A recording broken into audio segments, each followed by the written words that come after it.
Two sisters with newborn babies sharing a 4-bedroom house with 16 others. That was the situation before they were referred by their midwife to an Auckland housing provider. Advocates say the sisters' case is far from isolated, with more babies being born into overcrowded houses or to no home at all. How is this happening?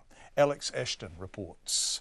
Yeah, I got my sister there and her husband and like 4 kids, and the other sister and the husband and 7 kids.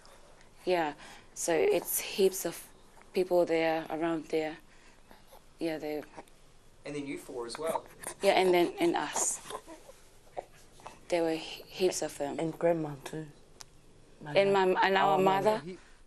Sisters Polohiva and Ahi Kofasi describing the cramped quarters their babies were born into less than 3 months ago. 20 people in a 4-bedroom house. Yeah, it was scary. Yeah. Well, she might get the flu and I can't handle how she's gonna be cry every night and that.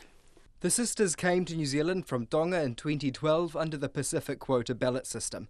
It wasn't until their midwife visited the house after their babies were born that their living situation came to light. Distressed by what she saw, she called Danielle Bergen, who runs the Island Child Housing Trust. They were in a single room. There was 2 newborn babies with their mums, as well as 2 teenagers on bunks. And she rang me and she was just so worried. She said, Danny, it cannot happen. I cannot leave them. I cannot leave those babies in that environment. Danielle Bergen says her clientele never used to be homeless mothers with newborn babies, and it never used to be midwives referring people to her. But now such cases make up a majority of her work. Pretty much my last 6 cases now over the last 2 months have been people with newborn babies. So we recently just rehomed a mum 2 days ago who was due that day to give birth, and she luckily got a Housing New Zealand offer outside of Auckland on the day that she was due to give birth. Polohiva and Ahi now have Housing New Zealand accommodation.